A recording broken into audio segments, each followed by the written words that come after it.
Megastar Chiranjeevi 70వ పుట్టినరోజు చిరంజీవి సందర్భంగా ఎన్టీఆర్ జిల్లా తిరువూరు అభిమాన సంఘాల పలు సేవా కార్యక్రమాలు నిర్వహించారు. మదిర రోడ్డు ఫ్యాక్టరీ సెంటర్ నందు అభిమానులు ఏర్పాటు చేసిన భారీ కేక్ కట్ చేసి చిరంజీవి 70వ పుట్టినరోజు శుభాకాంక్షలు ఒకరినొకరు తెలుపుకున్నారు.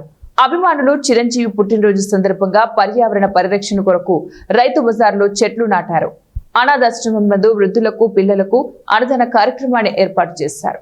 ఈ కార్యక్రమంలో చిరంజీవి అభిమాన సంఘాల నాయకులు అభిమానులు భారీగా పాల్గొన్నారు. శివశంకర్ వరప్రసాద్ గా తన యొక్క జీవితాన్ని ప్రారంభించి చిరంజీవిగా అంచెలంచెలుగా స్వయం కృషితో ఎదిగినటువంటి అన్నయ్య మెగాస్టార్ చిరంజీవి గారికి 70వ హృదయపూర్వక జన్మదిన శుభాకాంక్షలు తెలియజేసుకుంటూ తిరువూరు నియోజకవర్గ చిరంజీవి యువత ఆధ్వర్యంలో ప్రకృతి గత వారం 10 రోజుల నుంచి సహకరించినప్పటికీ ఈరోజు ఒక స్థానిక రైతు బజార్లో పర్యావరణ పరిరక్షణ కోసం మొక్కలు నాటడం జరిగింది. అదేవిధంగా స్థానిక ఫ్యాక్టరీ సెంటర్ మెయిన్ రోడ్లో చిరంజీవి గారి అభిమానులందరి సమక్షంలో